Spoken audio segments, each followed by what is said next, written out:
Collins in this production of Rent is played by Leon Lopez, who, well, it's not a strange character to you. You've actually played him before. Yeah, I played him the last time Rent was over here at the Duke of York Theatre in Rent, otherwise known as Rent Remixed.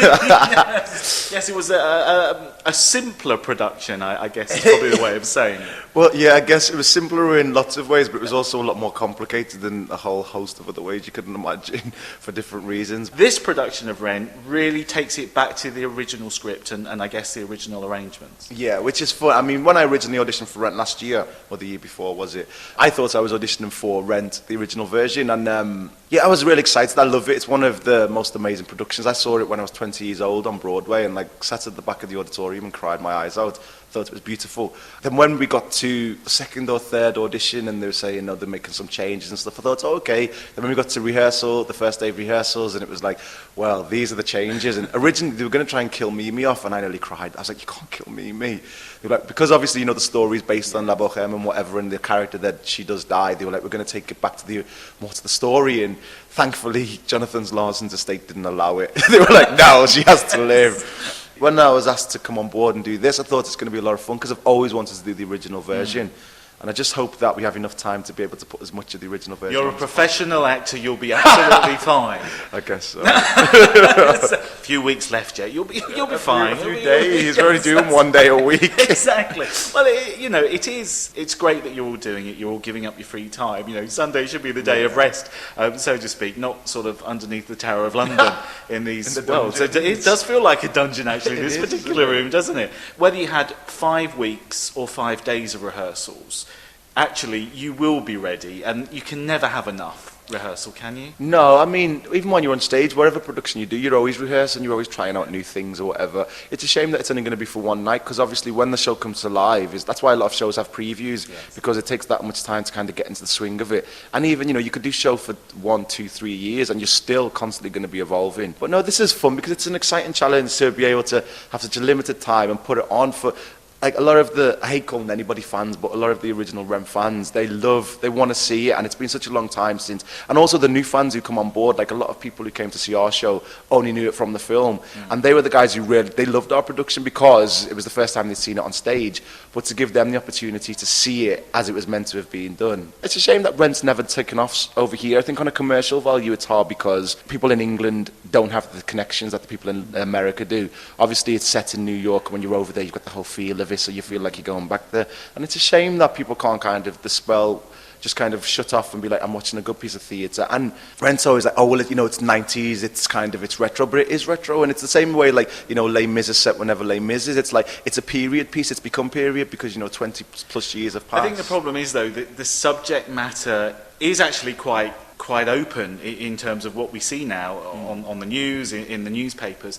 But people don't always want that on the stage. I think so, but I don't think there is a subject matter to it. It's a universal subject. The reason, it's HIV and AIDS, it's not about people. People go, oh, Rent's about people with HIV and AIDS. It's not. It's about the relationships between people, and that's what it is ultimately. It seems like La Bohème was about TB. The girl died of consumption. It's just the reason why, well, I believe Jonathan Larson picked HIV is because it was something that was affecting people at that time, and it was the most, it was most deadly. It was something that it affected people's lives. So people come into Rent with the conception that, it's about people living and dying with AIDS. It's not about that at all. Nowadays, it could have been a place with the Ebola virus. Everyone could have been suffering with the Ebola virus, but they're not. It's HIV because that's at the time.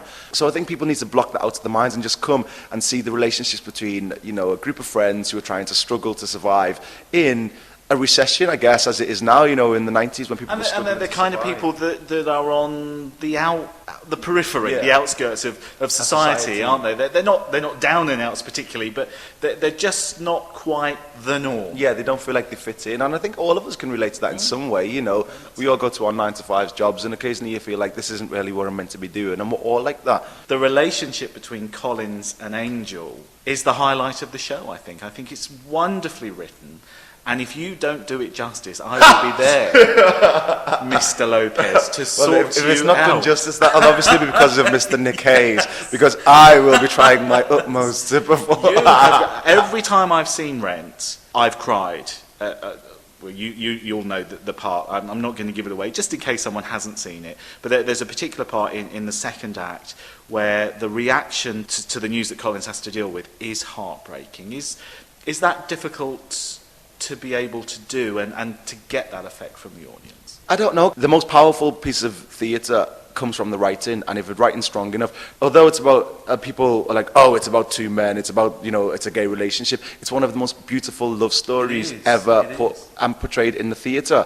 And no matter what, you come there and you'll come to the show and you'll think, oh, it's about people with AIDS, it's about people who are gay, it's about people who are this or people who are that. You cannot deny how much in love these two people are. And it's so beautiful. And then when the turn of events happens and and it's not necessarily the actor that creates it. If you can create two people being in love and then what happens, there's nobody in the world that can't be moved by that. So do you think this will be it for you as far as Rent's concerned? You can say, I've done the original, I can now move on. I don't know. I love the show. I mean, I'll probably do it again after this. I love Jonathan Larson's work. I've just been approached, but I don't even know if I'm allowed to say, but I'm going to be doing a version of Tick Tick Boom as well, which is another one of Jonathan Larson's plays. So, and that's going to be, like, whilst we're doing this on the 10th, I think we're rehearsing for that, and then the week after it's going to open in the West End, just for a week. So I love anything that Jonathan Larson does, that he's done, sorry, God bless him. Maybe people will like it and we'll get to go on tour. Well, so you're all certainly putting in a lot of work today as I sit here. I wish you well with that, and of course with Tick Tick Boom. Thank you. Leon Lopez, thank you. Thanks a lot.